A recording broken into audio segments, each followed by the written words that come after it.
প্রবল বৃষ্টি। এই বৃষ্টি থামবে এমন আশা কম।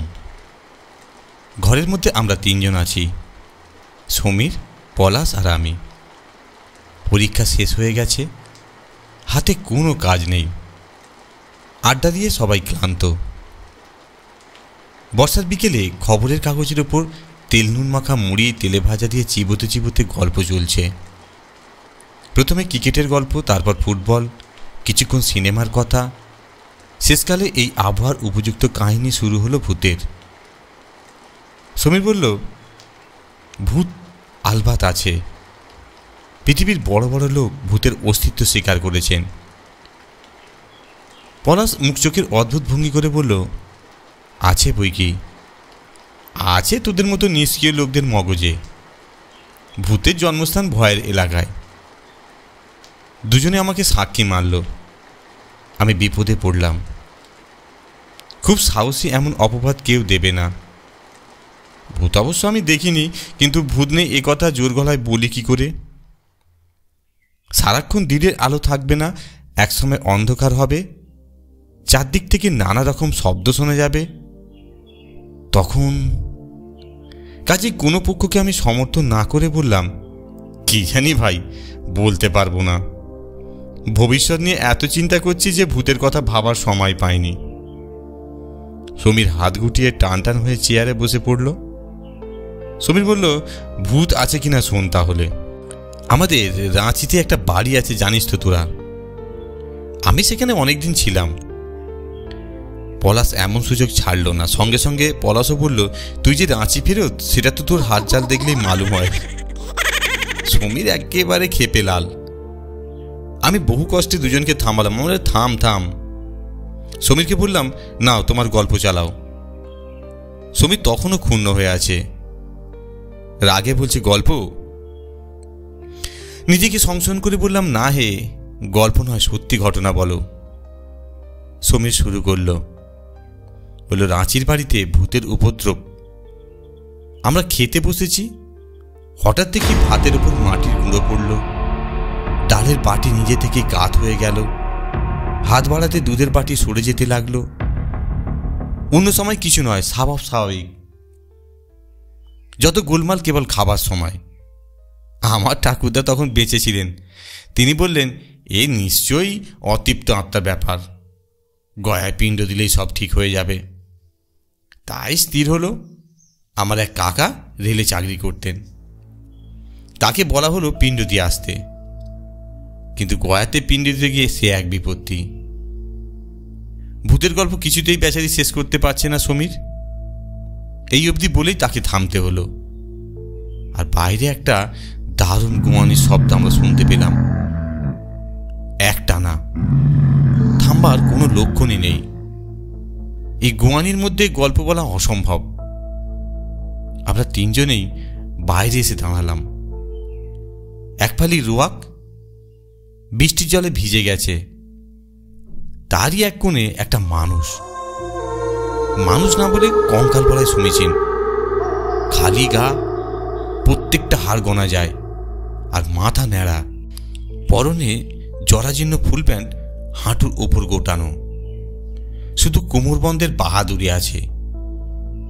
লাল প্রায় নতুন একটা টাই কোমরে বেঁধে রেখেছে। লোকটা ঠান্ডায় ঠকঠক ঠকঠক করে কাঁপছে, আর দাঁতের ফাঁক দিয়ে গোয়ানি বেরোচ্ছে। এই দৃশ্য দেখে আমাদের সকলের মায়া হলো। আমি বললাম, এই তুমি ভেতরে এসো, এই বৃষ্টিতে ভিজলে নিউমোনিয়া হবে যে। লোকটা কিছুক্ষণ আমার দিকে এক দৃষ্টি দেখল। আমার কথাগুলো যেন বুঝতেই পারল না, এরকম ভাব দেখালো। এবার সমীর চেঁচিয়ে বলে উঠল, আরে ঘরের মধ্যে এসো, শুনছো? লোকটা আস্তে আস্তে দেয়াল ধরে দাঁড়ালো, একটু নিল, তারপর আমাদের পিছন পিছন ঘরের মধ্যে এলো। বস ওই কোণে। পলাশ আঙুল দিয়ে ঘরের কোণটা দেখিয়ে দিল। লোকটি সংকোচে বসলো, দুটো হাঁটুর ওপর মুখ রেখে। আমি ভিতরে গিয়ে একটা পুরনো শার্ট এনে লোকটার দিকে ছুঁড়ে দিলাম। লোকটা কৃতজ্ঞতা ভরে চোখ আমার দিকে দেখলো, তারপর শার্টটা গায়ে দিল। আমি সমীরের দিকে ফিরে বললাম, এই এবার সমীর নাও, তোমার গয়ার পিণ্ডদানের কাহিনী বলো। সমীর ভুরু কোঁচকালো। আমার পিণ্ডদানের কাহিনী? অপ্রস্তুত হয়ে বললাম, আহা, তোমার নয়, তোমার ভূতের। পলাশ ফোড়ন কাটল, ওই একই হলো। ভূত আর সমীর কোনো তফাৎ নেই। ভূত হচ্ছে গাঁজা, আর সমীর সেই গাঁজার আড়তদার। ঠিক এই সময়ে আমাদের তিনজনকে অবাক করে দিয়ে লোকটি কথা বলল। কে বললে বাবু, ভূত গাঁজা? পলাশ এবার লোকটির দিকে ফিরল। তুমিও ভূতের গল্প জানো না কি হে?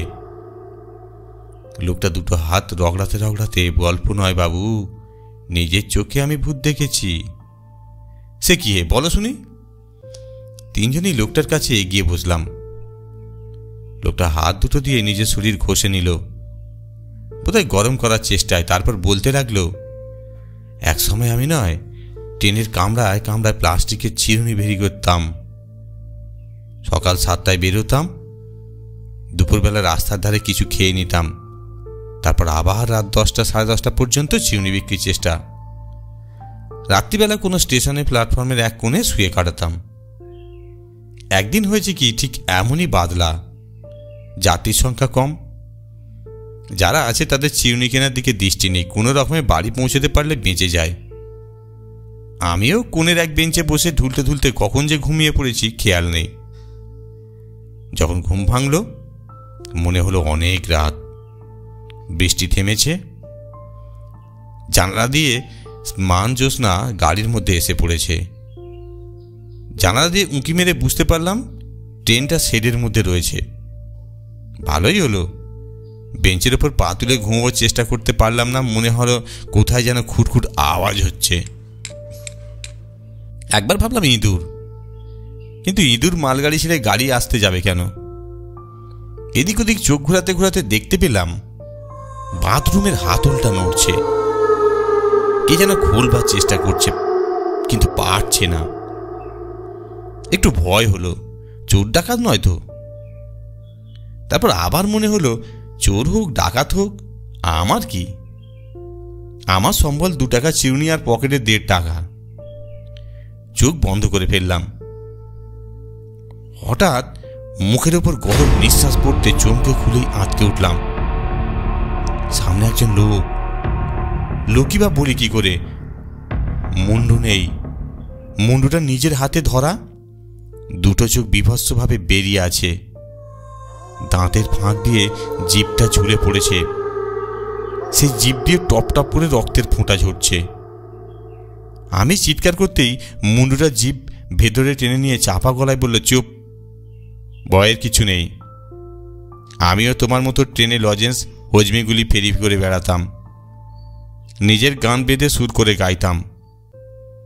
গানের গলা ছিল বলে বাবুরা খুশি হয়ে শুনত। তারপর আমার জিনিস কিনত,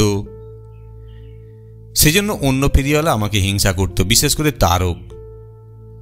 সে আমার সঙ্গে থাকতো, আমার মতো গাইবার চেষ্টা করতো, পারত না। একদিন সন্ধ্যায় টিপ টিপ বৃষ্টি পড়ছে, আমি গাড়ির পাদানিতে দাঁড়িয়ে, ট্রেনের গতি একটু কমলে পাশের গাড়িতে উঠব। তারক ঠিক আমার পিছনে ছিল। হঠাৎ সে সজোরে আমাকে ধাক্কা দিল। পাশের লাইন দিয়ে দার্জিলিং মেল আসছিল নক্ষত্র বেগে। ট্রেনের গতিবিধি আমার নখদর্পণে, সঙ্গে সঙ্গে আমি ছিটকে একেবারে লাইনের উপর। তারপর দার্জিলিং মেলের চাকা। লোকটার কথা শোনা গেল না। চোখ বাঁধানো বিদ্যুতের আলো, তারপরে খুব কাছে কোথাও বাজ পড়ল। জানলার কাজ ঝনঝন করে উঠল, মেঝে কাঁপতে লাগলো। মনে হলো চেয়ারগুলো যেন উল্টে পড়ে যাবে। আমরা সবাই প্রথমে ভাবলাম যে হয়তো ভূমিকম্প, তারপর বুঝতে পারলাম না, বাজের শব্দ। পলাশ বলল, খুব ভূতের গল্প ফেঁদে তো হে। কোনো উত্তর নেই। আমি তাড়াতাড়ি উঠে সুইচ টিপলাম। আলোয় ঘর ভরে গেল। কিন্তু কি আশ্চর্য, ঘরের কোণ খালি, লোকটা কোথাও নেই। অথচ লোকটা ঘরের মধ্যে ঢুকবার পর দরজাটা বন্ধ করে দিয়েছিলাম। দরজা সেই রকমই বন্ধ আছে। বাইরে একটা মোটরের শব্দ শুনলাম, অনেকগুলো লোকের চিৎকারও। দরজা খুলে আমরা বাইরে এলাম। বৃষ্টি যেহেতু কমে গেছে, গিয়ে দেখি একটা অ্যাম্বুলেন্স দাঁড়িয়ে, গোটাচারিক পুলিশ রোয়াকের কাছে। কাছে গিয়ে জিজ্ঞাসা করলাম, কি হলো? ইন্সপেক্টর বললেন, আরে আপনাদের পাশের বাড়ি থেকে থানায় ফোন করেছিল, এইখানে একটা মরা পড়ে আছে। মরা? আমরা উঁকি দিয়ে চমকে উঠলাম। সেই লোকটা পড়ে রয়েছে চিত হয়ে, দুটো হাত বুকের ওপর জড়ো করা, দুটো চোখের তারা বিস্ফারিত। কখন মারা গেল ঠিক বলা মুশকিল, তবে ঘন্টা দুয়েক তো নিশ্চয়ই, একেবারে কাঠ হয়ে গেছে। কিছু বলতে গিয়েই সামনে নিলাম, আমার কথা কেউ বিশ্বাস করবে না, কিন্তু লোকটার পরনে আমার দেয়া পুরনো শার্ট, যেটা তাকে আধ ঘন্টা আগে দেয়া হয়েছিল। ওদের মুখ দেখে বুঝতে পারলাম সমীর আর পলাশ দুজনেই সেই জামাটা লক্ষ্য করছে। ধন্যবাদ। গল্পটি শোনার জন্য অসংখ্য ধন্যবাদ। আপনারা সুস্থ থাকুন, ভালো থাকুন এই কামনাই করি।